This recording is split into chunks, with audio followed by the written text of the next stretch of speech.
in the ruling APC of today declared interest for the party's presidential ticket. Governor Kayode Fayemi and former governors Godswill Akpabio and Adams Oshiomhole have equally joined in the race. Protesters today stormed the People's Democratic Party head office in Abuja, asking the party to consider zoning the presidency to the south.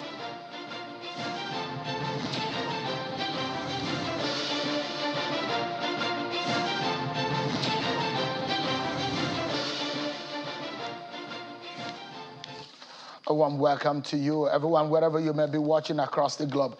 This is Politics Today, live on Channels Television, and this is your #1 station for news in Nigeria.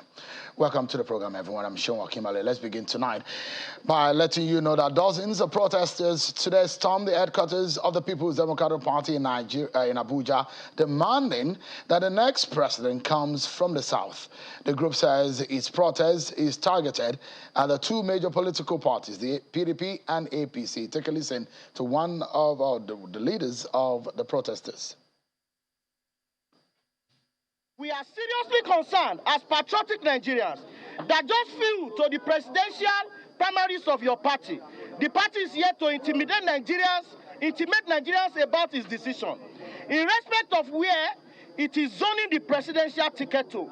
Recall that the rotation of power in Nigeria goes beyond more aspiration of political parties, but also a tool towards ensuring national unity and stability. In this regard, candidates from the southern Nigeria must be allowed to occupy the position of president in this country come 2023. We also wish to remind you that the established convention is that power must rotate between the north and the south.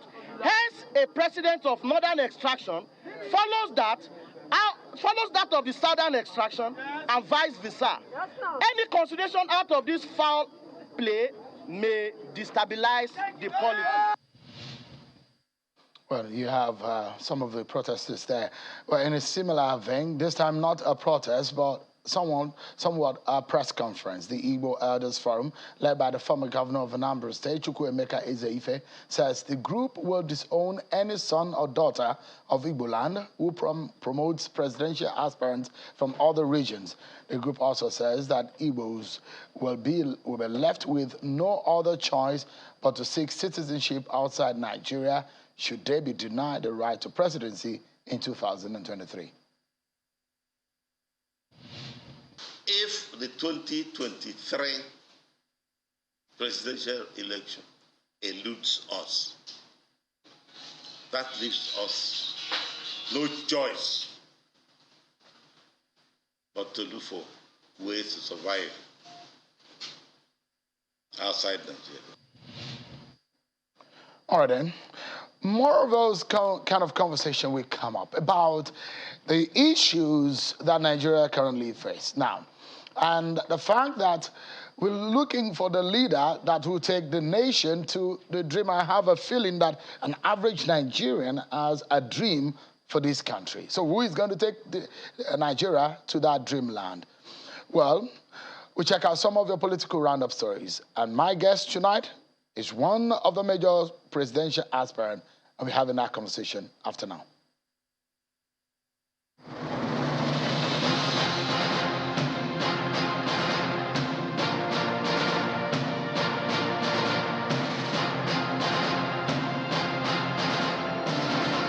The Vice President, Professor Yemi Osinbajo, is continuing consultations on his presidential ambition, and he met with APC leaders in Yola, the Adamawa state capital. We've had very, very fruitful discussions. It's been very robust. Our engagement has been very robust. And all of it is directed at the various ways by which we can do good things. The Vice President was also in Taraba State, where he says the All Progressives Congress is looking forward to better the lot of all citizens of the country ahead of the 2023 general elections. Speaking shortly after a closed-door meeting with delegates of the party in Jalingo, the Taraba state capital, the Vice President described the support of the party in the state as commendable following their closed-door meeting. The People's Democratic Party presidential aspirant Mohammed Hayatuddin has expressed disappointment over the way and manner the APC-led government is running the affairs of the country. Hayatuddin notes that the Buhari-led administration has failed Nigerians woefully in all aspects of life. The PDP presidential aspirant revealed this during a one-day visit in Maiduguri, the Borno state capital, where he met with the party delegates ahead of the forthcoming PDP presidential primaries. 76 aspirants to the state and national assembly seats on the platform of the People's Democratic Party in Anambra State are protesting against the three-man ad hoc delegate congress and demanding that it be reconducted.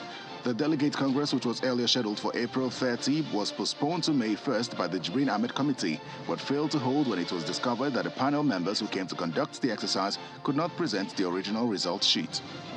And in Imo State, following the outcome of the just concluded Ward Delegate Congress of the People's Democratic Party in the state, a group in the party loyal to the National Secretary, Senator Sam Anyanwu, has warned desperate politicians in the PDP to desist from causing crisis and disunity in the party, as such crisis will not be in the interest of the party ahead of the 2023 general elections.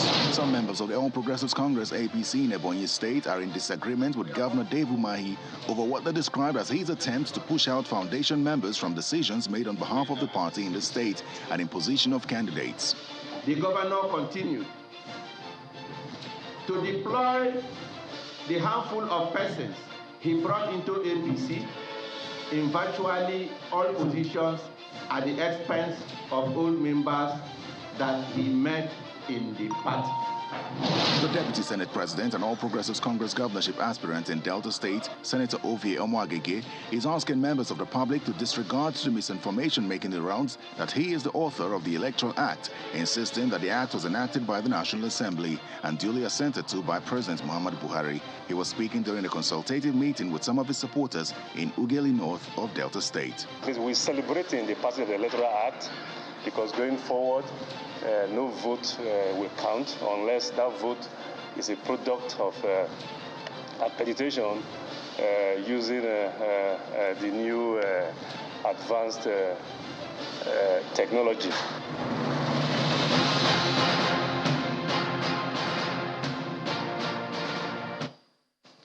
Thank you so much, everyone, for staying with us.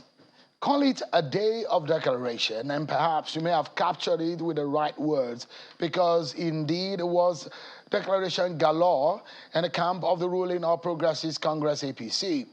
Two former governors made intentions known.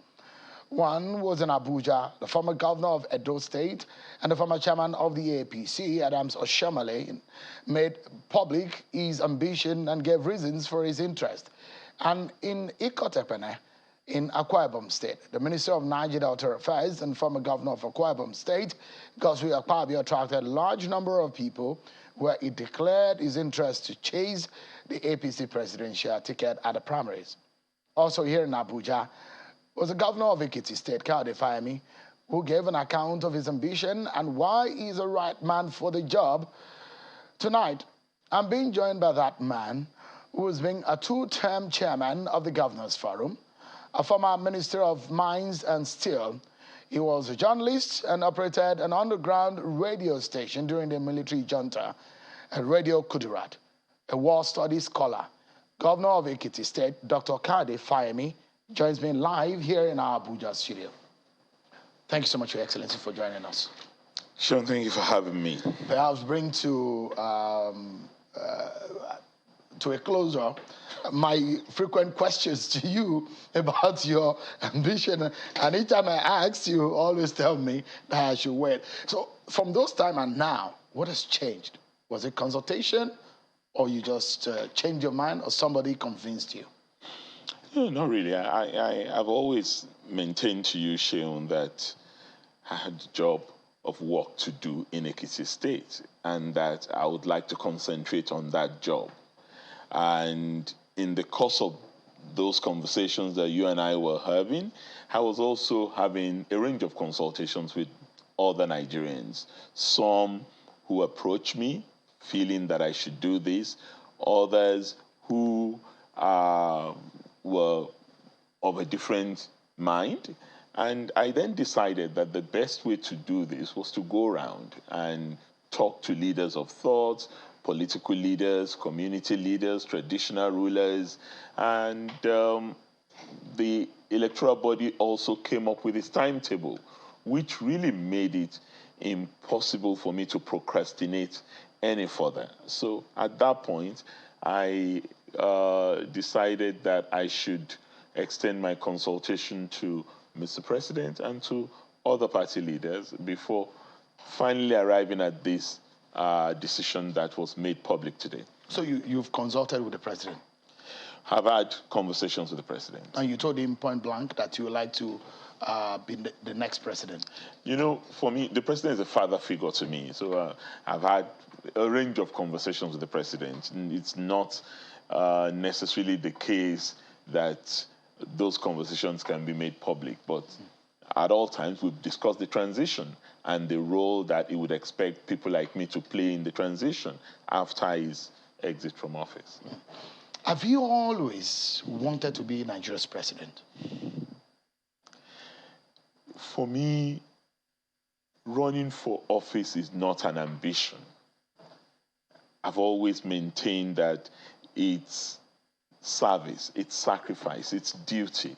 This is what I've always done. And I trace the trajectory today from way back when I was a student union leader to my involvement in the pro-democracy movement. You just referred to Radio Kudera, to my work setting up institutions as a civil society leader, the Center for Democracy and Development, working as a community organizer, working as a political organizer, working towards the merger of APC and founding the Progressive Governors Forum alongside other governors who then felt I should be the founding coordinator of the Progressive Governors Forum. So in your own time, that was when the Nigerian Governors Forum was founded? No, the Progressive Governors Forum is different from the Nigerian Governors Forum. We formed the Progressive Governors Forum when the major parties came together. So the 11 governors of ACN, AMPP, CPC, and ABGA formed the Progressive Governors from a faction of ABGA, which Rochas Okorocha belonged to at the time. And I was the founding coordinator of the PGF. I handed over to Rochas Okorocha, and Rochas Okorocha handed over to Atiku Bagudu. That's the trajectory of what I'd done in the party. And then, of course, my colleagues felt, upon my return as governor of Ekiti, that I should be the chairman of the Nigerian Governors Forum, which is the non-partisan body of all 36 governors. So if you look at this trajectory, it's not about ambition. It's about finding myself at positions and critical junctures that have positioned me in leadership.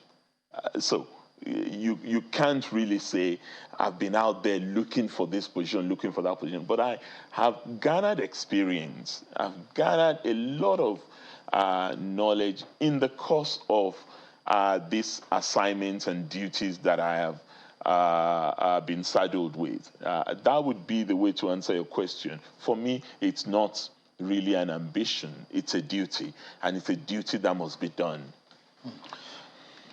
Tonight, our conversation will be more or less, I know you're a policy person, and you perhaps knows a lot about some of the tenets of democracy and some of the issues about governance. I mean, you've had intensive research work relating to all of these areas. So I'm more concerned tonight about those governance-related matters other than politics. But let me throw in one political question before we go into those areas. I know this question may have bothered your mind at some point, but how have you addressed it? You'll be running against someone who is perhaps, who has helped you politically, Asiwaju Bola Tinubu. How does that come to you in the first instance? Well, Sheung, this is a question that would naturally interest your viewers. Let me say that I have had a very, very good relationship with Asiwaju Bola Tinubu, whom I met in exile way back in '94 when he came out after the annulment of the election and the establishment of NADECO. He came out with other leaders, Professor Bolaji Akemi, General Akinri Ade, Herr Commodore Dan Suleiman, Chief Anthony Enaro. They all came out, and I was critically placed at a point in which I could be of significant assistance to the leadership that came out into exile at the time, because I was a major figure in the diplomatic efforts of the opposition movement. That was the context of my meeting Asiwaju Bola Ahmed Tinubu, and we've maintained a very cordial relationship ever since then. So when I was asked by Governor Nii Adebayo, the current Minister of Trade and Investment, to come and run for office in Ekiti, Asiwaju supported me. He was out there for me because of his knowledge of my involvement in the pro-democracy movement. And we've always been quite, we've worked together on a number of issues. So this is not a personal contest. This is about Nigeria and the future of our children. And it's about competing visions of what that future holds for Nigerians. I have the greatest respect for Asiwaju. I'll continue to do that. But I do believe that I have a strong vision for how to reposition Nigeria and build on the legacies of the current president. And I went into some detail about that today in my declaration speech. Indeed, you made a lot. I mean, you gave details of some of those, which will be getting some clarification about some of those issues. But I mean, clarify for us, if you may, for those who are criticizing and say it's somewhat some kind of betrayal for someone who has helped you politically, and now for Asiwaju Tinubu, who says it's been his lifetime ambition to be Nigeria's president. How do you see it? Sure, I know you like all this exciting. No, is it me or about my viewers who are interested in knowing some of his ongoings? The Asiwaju that I know is a Democrat, and I'm not even sure that he would share your view. He believes that politics is a marketplace of ideas, and people should test their own convictions. His courage of conviction is not in doubt. But I do not think he would want to then stamp on the convictions of others in terms of how Nigeria should go. And it would be great for us to see things from the same point of view as Democrats. But if we don't, then it's useful to test those ideas and let Nigerians be the judge of the direction they want the country to go. I don't believe that we should see that as a basis for demonizing anyone. And I know that Asiwaju that I know, that I have interacted with, would not subscribe to that. I don't believe that he would use terminologies like betrayal or whatever else you called it. Those are what some of your members are talking about. Well, this is not an inheritance. It's about Nigeria. Nigeria is the commonwealth of all Nigerians. It is not a traditional title that we're seeking. The office we're seeking is to make improvements in the lives of Nigerians. Let's talk about that improvement. And first and foremost, I'd like to also place on record for a lot of people who may not remember that you were head of research and documentation for your for the APC in 2015, the campaigns. Yes, I was. I was director for policy and research. I remember that you provided a lot of information to some of us who were inquiring about, because the party had hardly gotten its act together in terms of shape and structure and the coloration of its ideas, but you were always on hand at the time to say, oh, this is the direction, this is how our party sees things. You were one of those who made popular, including the likes of former governor of Osun State, Governor Rauf Aregbesola, the welfareist tendencies, which one of those policies that place your party perhaps on the left side of the center as a welfareist party. In Nigeria of today, should he be president of Nigeria, How do you want to cope with the warfare's tendencies and the capacity of the nation in terms of the revenue that is available, giving the elderly stipends, also feeding school children? Is it affordable for the economy of this nation? It's not about affordability alone. It's about creating wealth and about being ideologically committed to pulling the weak and the vulnerable from their position of need. I think as a party that is primarily a social democratic party, our vision in the APC has always been about improving the human condition. And if you must improve the human condition, it must be done holistically. Education, healthcare, social investments are the way to improve the human condition. When we introduced Owo Arugbo, Social Security for the elderly in Ekiti State, it wasn't because we had a deluge of millions of naira. It was because we felt that we needed to provide support to the indigent elderly in our state. And that was one of the motivations for what we eventually did when we put in our manifesto in the APC, the conditional cash transfer.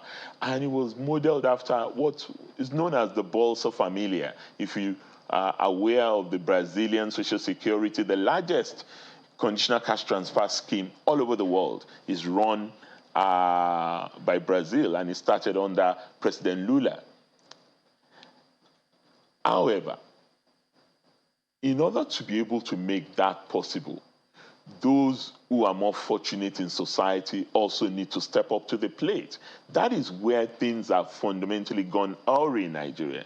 6% taxation to GDP is one of the lowest in the world. Would you be increasing that should you become president? Well, I would ensure that those who ought to pay should meet their own responsibilities. They need to pay up what is due. The level of tax evasion in our country is scandalous. Are you of the opinion, or do you hold the view that the rich should be taxed? Absolutely. To pay for the benefit of the poor? I just said that the more fortunate in society should contribute to improving the lot of those who are less fortunate. So if you become president, you will tax the rich more. And how more? How much is the more that you're talking about? Sheung, one thing that is clear now is that the rich in Nigeria actually hardly pay any tax. The people who pay tax in Nigeria now are mostly those who are earning salaries because these taxes are deducted from source. We haven't quite figured out in the most appropriate manner how to ensure that the leakages are plugged in the tax system. With the greatest respect to our FIRS, they're doing a lot to do that. They're introducing technology. There are informal taxations, and many of our state revenue boards are improving on that. But we can still do a lot more. That's what I'm saying. So, in essence, you're one of those who have fought and spoken up about how much power the center has had and how much of the devolution of those powers should go to the federating units. You are a pro-federating units person. You believe that the state should have a level of independence for them to be able to run their affairs. What have you noticed that perhaps will spur you to a drastic change or restructuring, if you may use that word, in the manner in which the nation Nigeria is being run, such that the states and the local government are more effective? What exactly would that be for you? Sean, the word I used in my declaration speech today was decentralization and devolution. And simply for me, that is an efficient way of bringing government closer to the people. There is nothing fundamentally wrong in having a federal government. But in a two-tier federation, you cannot have a tyranny of unfunded mandates. Those who have the responsibilities should also have the resources to prosecute those responsibilities. So if you say primary health is at the local level or state level, if you say primary education is at that level, then the resources should also devolve to that level. And greater accountability should accompany the resources that go to that level. That has been the position of the Nigerian Governors Forum. And I know that in the recent revenue allocation rejigging that has taken place, there's been some shift towards more revenue to the state and local government and less revenue to the federal. But I am not pushing for this to the detriment of revenue generation at the local level and increased productivity by Nigeria. We have to ensure that we earn the money before we start spending it. And wealth creation has been a challenge that we must tackle alongside wealth distribution. Because I was asking the welfareist question earlier. Nigeria has perhaps one of the largest number of poor people on the globe. And the question is, how would you turn around that scenario? Okay. How did China turn around 700 million people out of poverty in less than 2 decades? How would Dr. Fayemi do is? We would, and I said it today, focus on agriculture, but ensure that we have a much more transparent and effective agricultural financing system in place. 2, we use more technology in driving agriculture and ensure that the collaboration between outgrowers and commercial agricultural producers is strengthened. That's something that we have to do. The second is what we do with our micro and small and medium scale enterprises. We haven't been able to do as much as we should because they are really the engines of wealth creation. How much of jobs can we possibly get out of this? Because if you look at the percentage of the unemployment rate in Nigeria, how much of that can you cut in 1 year or in 2 years? Let's assume, based on your plan. Sean, when you look at, okay, take the Nigerian land mass. How much of our arable land is being cultivated? Less than 6%. So even if you start from that, you know that the capacity to improve on agriculture's contribution to GDP is immense. But there are other debilitating factors responsible for our inability to do that. Security being one of them, climate change being another, fertilizers, support to our farmers. And President Buhari has done quite a lot in trying to improve on that challenge. But we still have a lot to do in order to ensure that agri contributes its quota to our poverty eradication strategy in the country. Did you experiment with that in Ekiti? Yes, I did. How much of gains did you get? Significant. Because in terms of investment, we were able to get around $300 million into Ekiti. Today in Ekiti, we're producing about 80,000 liters of milk every month from a moribund, a hitherto moribund dairy farm that we brought back to life in partnership with Promacedo. So every time you are drinking cowbell milk, Seun, you are probably drinking milk from Ekiti State that you're not aware of. And this has to be the model. You have to have a public-private partnership in order to make this work, because government really doesn't have that capacity to do this. All right. There is the dairy state in America is called Wisconsin. Right. And almost every state that you go to in the United States, it has a tag relating to what it contributes to the port, to the center. You have it here too. Well, is not established. I mean, that has since collapsed since we left regionalism. Regional government administration in this country. Suddenly, each state still has appellation. Nasarawa, home of solid minerals. Ekiti, fountain of knowledge. Lagos, Central. A lot of people will say those were just appellations without real results. The question is that how much of, are the states really bringing to the table rather than going capping round to the center every month? The question is, we always talk about this capping. Yes, we always talk. And you and I have had conversations about this going capping and federation resources is not federal government money. But I disagreed with you the last time. But you are wrong. But on the point that federation revenue belongs to the federation. Accountant General, and the federation. The accountant generals every month from the state they go to the center to share this money, which belongs to the center. They could share the money without even coming. And as a matter of fact, I can tell you, over the last 1 year, the meetings have been virtual. They don't have to come to Abuja to do it. But there's still consultation with the center. The principle is that the center has a portion of the money, which is defined. The state has a portion of the money, and the local government has a portion of the money. It is not a master-servant relation. They are coordinate jurisdictions. They're not subordinate jurisdictions. But it doesn't look like that. Is in theory, but it doesn't really look like that. And some of us are challenging the status quo, that the states must produce more. We've had situations where Ondo State was very known for cocoa in some years. And the government of Ondo is now reviving cocoa. Yeah. They're now producing chocolate. I'm happy that this is happening. Exactly. But there's more to be done.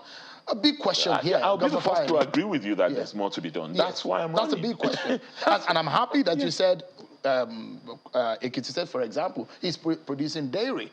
Promasido is in conversation with Ekiti State. And no conversation, he's actually on ground. It's an effort there. And I remember that Kwara State had all of this too, some years ago. But we're due for a break now. And I'd like to ask you this critical question. Should he become Nigeria's president, what is one thing that you want the world to know Nigeria for? Nigeria has always been known as that country with a manifest destiny to be the pride of the black race. And the only way to restore Nigeria back to that pride of place is to be self-sufficient in all of what we do. Agriculture is a major vehicle for that self-sufficiency. We cannot gain the pride of the world if we don't resolve our domestic challenges. And the crux of that domestic challenge is our national cohesion. Once we're able to tackle that, Nigeria is an engine of growth. And it's going to blossom. I am confident about that. There are a few more stuff that I like. I just enjoy having conversations with you on issues of governance. Either I disagree with you or I agree with you. You may disagree without being disagreeable. Absolutely. Wrong with that. So with us, Governor Fayemi, because we'll take a break. And when we come back, our conversation continues with you. But later on the program, the PDP is having some issues in the ranks, and we'll find out from the spokesperson what exactly is going on. They're disagreeing on the issue of zoning. It's tearing the members apart. Kebo Ologunagba will join us later after we conclude our conversation with Governor Kayode Fayemi on his presidential position. So with us, everyone. We'll be right back.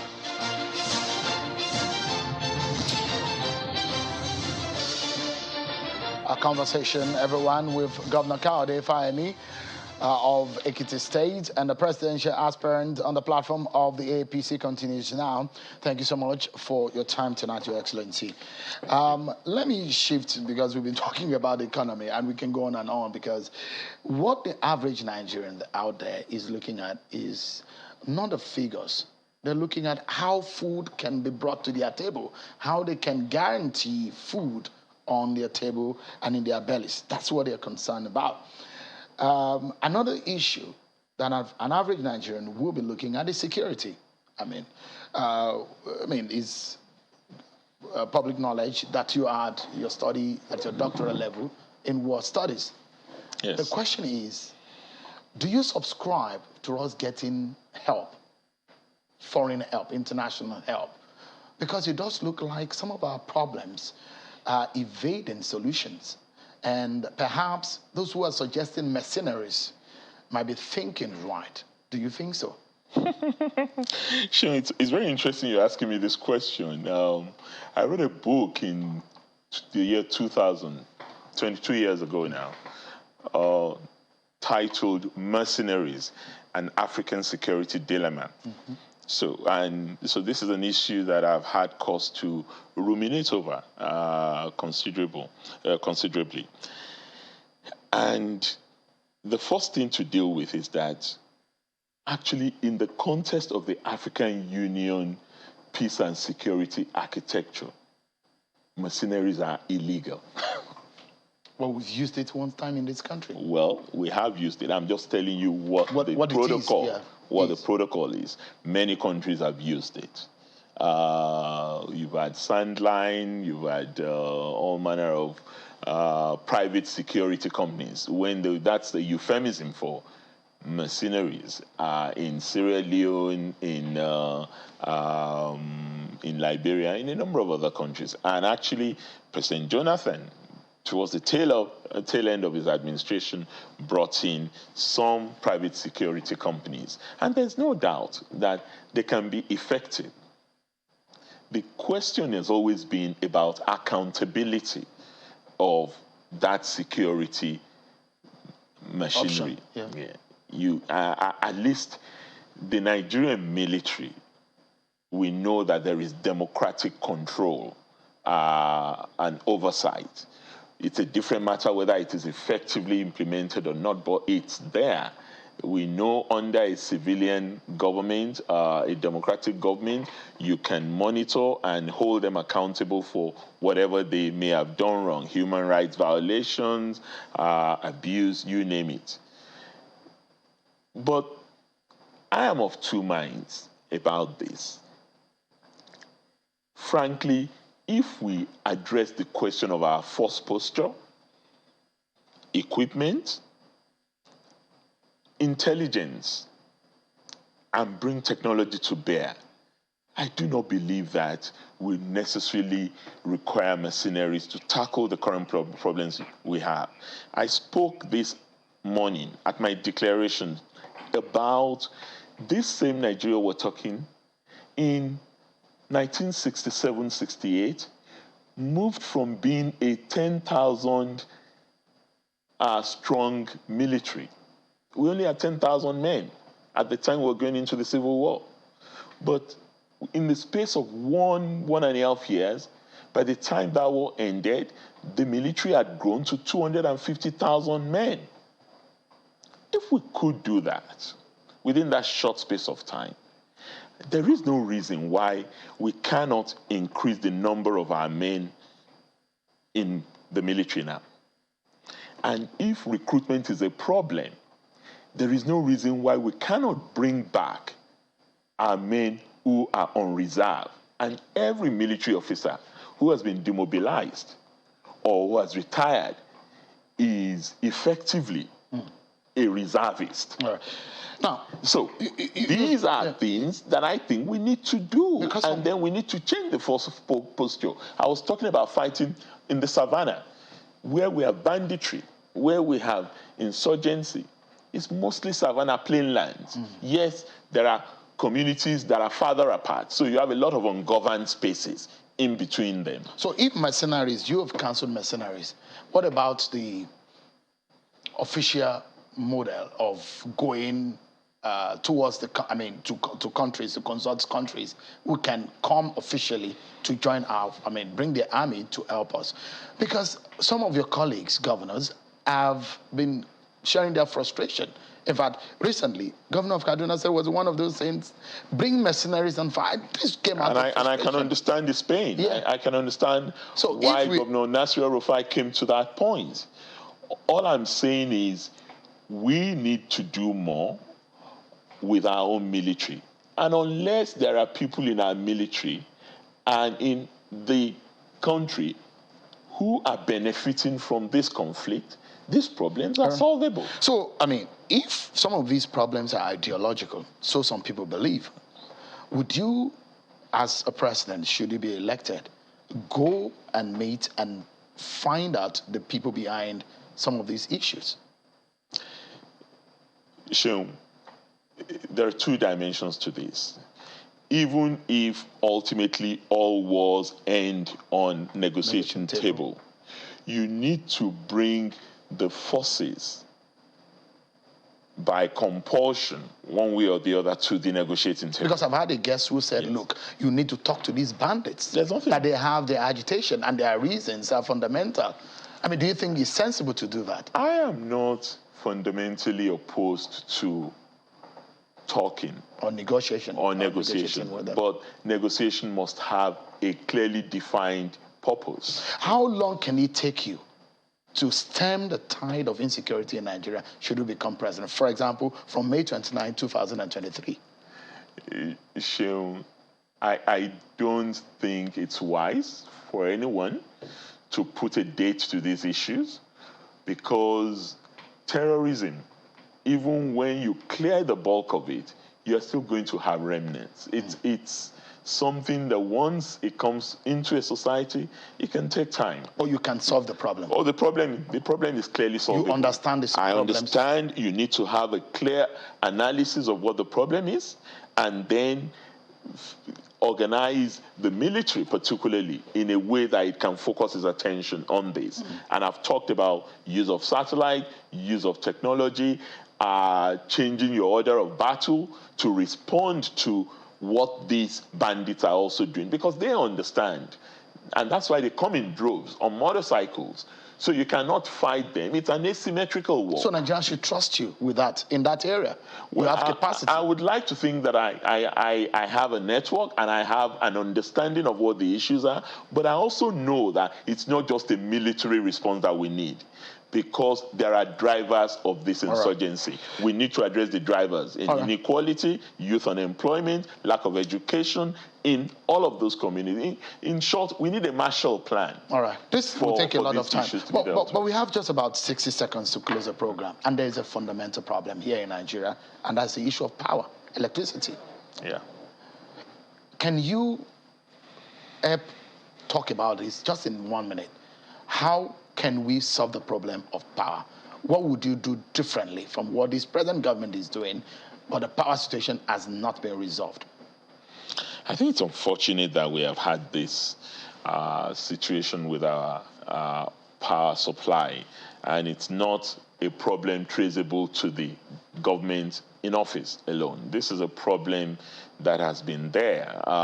President Obasanjo tried to tackle this problem. I served as governor in on the board of the Niger Delta Power Holding Company that built all those generating plants, the NIPP plants. So I knew how much effort went into that. But I think the problem we had was the way and manner the privatization was conducted. That's one. The second is that we now need to deal with a fundamental challenge, which is this notion of a single national grid is not effective. We need to either regionalize the grid or promote micro and mini grids that can focus on particular communities and society, whether they're renewable energy or mainstream thermal power or gas-fired power.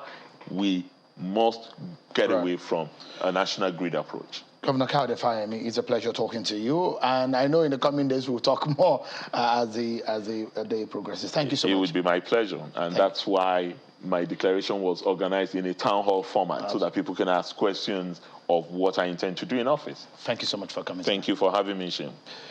Let's take a break, everyone, and when we come back, Debo Ologunagba, the spokesperson of the PDP, will be joining me next. There are issues that he will be clarifying for us. Stay with us.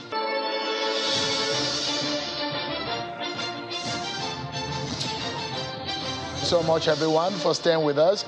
I'm now being joined by Mr. Debo Ologunagba, the spokesperson of the People's Democratic Party, PDP. Thank you so much, Mr. Ologunagba, for joining us. Thank you very much, Sheung. Nice You've shifted, this will be the second time you'll be shifting the date for your NEC meeting. Correct. When are you having it now? 11th of May. What was the reason for the shift? The latest one?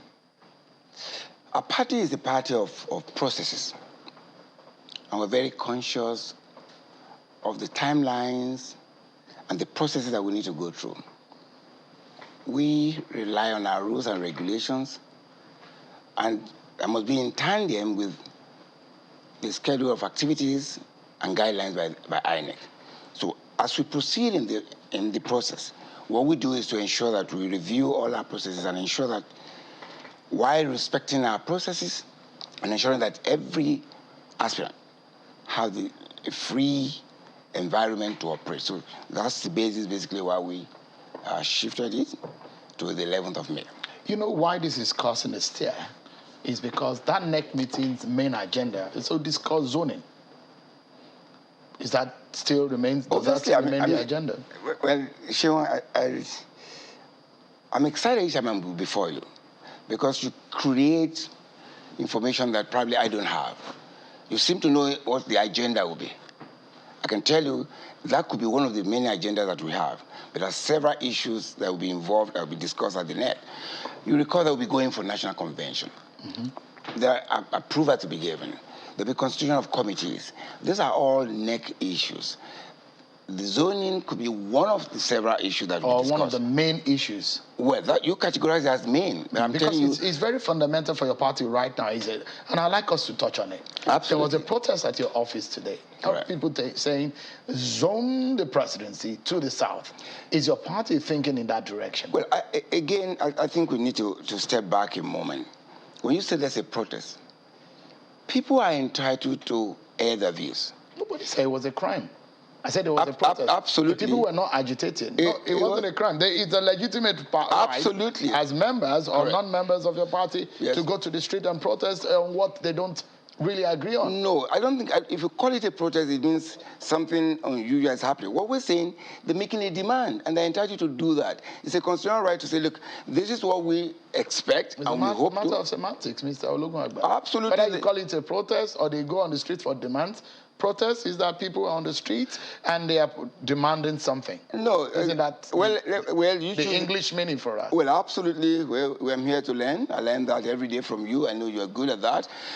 Only last night, the Supreme Court of the Indian State, there was a leakage of the possible opinion on Roe and Wade. And people came in to speak that, hey, this is our view on it. If some people clarify that protest, people say, well, they are expressing their views. So for me, I would say people are expressing their views. Protest has the connotation of something negative. No, but I mean, the words have connotative meanings, but I mean, it doesn't mean that it is wrong most of the times. But there was a protest, that's the fact. Yeah. And the question is, the fact is, what is your party doing about that demand? Okay, it's growing stronger by the day. I come back again to the issues. The PDP is the only organic party in Nigeria today. And what does that mean? It is a party based on processes, that has its rules, that has its regulations, has its constitution. Above all, that respect the Constitution of Nigeria, 1999 as amended. In that, you know that Nigeria has a provision in the Constitution that talks about federal character. What does it mean as a party? We're conscious of the fact that Nigeria is comprised of several people. And again, that's reflected in our name. We describe ourselves as People's Democratic Party, which, under that, it presupposes that there are conflicting or probably different opinions on issues. We recognize that. And what do we do as a party? We try to accommodate that by conversation, by discussion, stakeholders meeting. Because we're a party that is organic, that has the processes, because of the demand and the consideration for that, we set up a 37-member committee to consider the issue of zoning or otherwise. The report has been submitted to the NWC, the National Working Committee. Because it was a committee set up by the NEC, a report will be presented before the NEC at the next NEC meeting. And at that moment, the party will take a decision. So for me, it would be wrong for me to preempt what the outcome may be. Are the leaders of your party under any pressure? Because this pressure is mounting by the day. Well, I don't know what you mean by pressure. Because you are probably one of the only parties in Nigeria that have it enshrined in your constitution on the issue of rotation of power. Again, I mean, and so in that sense, is a moral, not only a moral burden, is a legal burden that is now binding on your party to consider what you have captured in your own laws. Again, I want to step back so I can explain this to Nigerians and particularly you. Now, this platform is very important to have this conversation. I just referenced the fact that the PDP is a party of rules and regulation. We respect our constitution. But our constitution is subject to Nigerian constitution. Now, as a party, we discuss, we have negotiation, we reach out. And you recall in our national convention, positions were zoned, if you recall that. However, the party cannot take away anybody's right to contest because the constitutional right that is guaranteeing the constitution that But what was the moment where the national chairman of your party, Senator Yocha, he was quoted to have said that should there be another presidential candidate, he would step down? Well, my point is that... Did you see that? Did you get that? Did you hear him say it? Well, you are telling me that if Dr. Ayu says that, there may be other constitution, but that's not because of the constitution. I'm saying this. We have set up a committee. The committee has sent in a report. The report is going to be considered by the National Executive Committee. On the 11th. On the 11th. And then it will be premature for me to begin to speak to what may or may not happen. I don't think it will be right for us to imagine that we're under pressure. No, we're following our processes. And the process would come out, and the outcome will be conveyed to Nigeria. All right. One way or the other. Let me ask you this direct question. For those who believe that there are two schools of thought on this issue of zoning in your party. One is that let us get a strong candidate and win an election first, and we'll talk about the zoning later. Some people say, for fairness and equity, let's talk about zoning. Let's do zoning. Then we'll talk about the other issues. We'll win election anyways. What's your own view on that? Well, my view is the view that our party has a process, and we're respecting the process. I would not be engaging in semantics, like you used earlier, or preempting what may or may not happen. Whatever comes out on the 11th, Nigerians will be told, will be informed about what we need to do. And as a party, I think we shouldn't lose touch about this idea of where we are as a nation. I think that's more stressful for me. There's this point. I know you're trying to be very political tonight, Mr. Olugwagba, very unlike you, though, because I know it's a very touchy issue of that zoning, and I know sometimes these issues, the pressure is so much. But on the final note, if you can do this for me in 20 seconds, how are you handling the crisis over the conduct of Congress? Again, we had an emergency NWC meeting today. Those issues are brought. But again, like I said, we don't sidestep ourselves. We have a process. When you conduct congresses, there's an appeal process that's available. When the appeals are considered, then we consider the appeal and we take a decision as they come. I can't preempt based on reports, either on social media or somebody. It's not social media. These are real issues. From Imo to Anambra, there are real issues that have come out. There are complaints. People agitating. Yes, there are complaints, and those complaints... And you have to reconduct it again. You remember it happened... There are no results sheet and all of that. You remember in Ekiti State, we had a Congress, 3-man ad hoc. It came before the NWC on appeal.